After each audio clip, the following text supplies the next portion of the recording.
looks at Britney's life post-conservatorship, the last year and... You have a documentary all about her post-conservatorship. Do you know where she is? Because we don't. Others just seem like Britney really living her life. That's a deep fake. Did you guys know that? That's a deep fake. That's troubling. They're right. It's very troubling. But what we are digging into is what's happening when the camera isn't on and she isn't doing When the camera isn't on, they're not making no money. her dancing. What is her life really like? And where the fuck is she? spoken to a lot of people who really know what's going on. So the people making these deepfakes, check out my page. Aren't a lot of them, but there are. Well, at least you know, guy, I give you that. There are a lot of elements where it is troublesome. Right. Yeah, it's fucking troublesome. Like, where the fuck is she? Why is she being photoshopped? Why isn't this story being fucking picked up? But no, let's talk about her drinking some dandelion tea. You know, you thought meth was bad, you thought PCP was bad, you thought heroin was bad. Not like dandelion tea. All those flowers that just... evil. Someone called the White House. Uncle Biden. Reagan was right. He just got the drug wrong. War on dandelion tea. You guys. The end of the conservatorship. So yeah, the conservatorship wasn't scary. Remember when they were drugging her? Remember when they were like putting things in her body without her consent? That ain't shit. She stays awake now. Think about that. Munch on that, motherfucker. Munch on that. She stays awake. She spends her money. Presumably. She's no longer under control. How scary is that? She runs her mouth. Who's that scary for? Obviously you guys, the public. Because what if she told you some of the fucked up shit we did? When people who were responsible for caring for Britney made some recommendation. I thought she was free. Isn't that your argument? I mean, she's technically not free because she's in a care plan, which is just the conservatorship extended and it's sealed, so we just don't know what's happening. And one of the recommendations is alarming. There's Ooh, also yeah, she should not be making fucking end of the smoothies. She's Britney fucking Spears, man. Just go to Jamba Juice. Postmate that shit in. Why is she making smoothies? Why is she making smoothies? Why does she have a bag of marshmallows on her fucking table?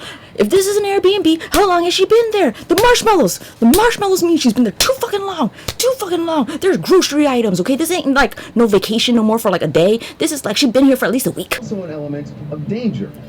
Another recommendation at the end of the conservatorship, keep knives away from Britney.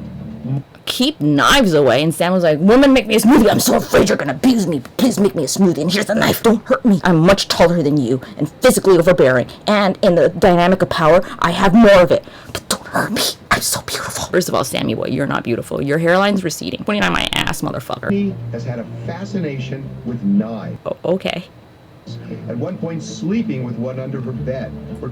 Is that not normal? I mean, if you grow up with trauma, my ex slept with a knife under her bed. And I was like, respect, understand. Oh, she's in mortal fear someone will come in the middle of the night, strap her to a gurney. Well within reason, actually. Honestly, I have a variety of weapons. And no one will fuck me up in the middle of the night. Honestly, some of you have never grown up with trauma. This is crazy. You know what's even crazier? When someone does sneak up on you and kills you. And take her to a psych ward. Okay, like honestly, that happened to her, so that's just called PTSD. And the ability for that to happen still is likely for her. So, yeah, she's crazy. Because the thing that happened, she thinks could happen again. But like, no, we're all good. Everyone's like, nah, Britney, I don't want your money. You're free. But are you? It's like, I don't know. Making someone watch you kill their lover and then being like, but I'm not gonna do it again. It was a whimsy. A one-time deal, y'all. Don't worry. You can never trust anyone who says, you can trust me. TMZ to everyone. You can trust us. This ain't my first rodeo, motherfucker. She lives in constant fear of being reinstitutionalized. I mean, I don't know about you, but if I was somewhere for 4 months where they strapped me to a chair and basically made me work for 8 hours a day and didn't let me walk or even dance or like get the fuck up, I mean, I'm all fucked up now. That's just from growing up poor. That ain't shit on what they have on her. TMZ investigates Britney Spears, the price of freedom. Monday at you need it for it to cost something, you know. 9. In TMZ, you could write an article about anyone. You could write about anything. And let's look something up. Just for comparison, you have written 3,201 articles about Britney Spears. Let's look up someone comparable. Amanda Bynes. She's also in a conservatorship, or was. 386 articles. Before Lady Gaga. 500. Interesting. Let's look up Epstein. 94 times only. Weird. You would think that's like kind of hot. Let's look up R. fucking Kelly. Only 602. You would think with all the fucking time you have in your hands, writing about the guy who pees on people would be a little bit more fucking interesting about the lady who's trying to get her life together or probably doesn't even have freedom. Or you think you'd be utilizing that time to write about how she doesn't have freedom, because that's a way more fucking interesting story if you want my, opinion on it. Why I'm following it, which is why I don't read your trash shit. Could make a documentary about anything, including the guy that pees on girls and like got convicted and can't even fucking read. He can't even read his fucking conviction, guys.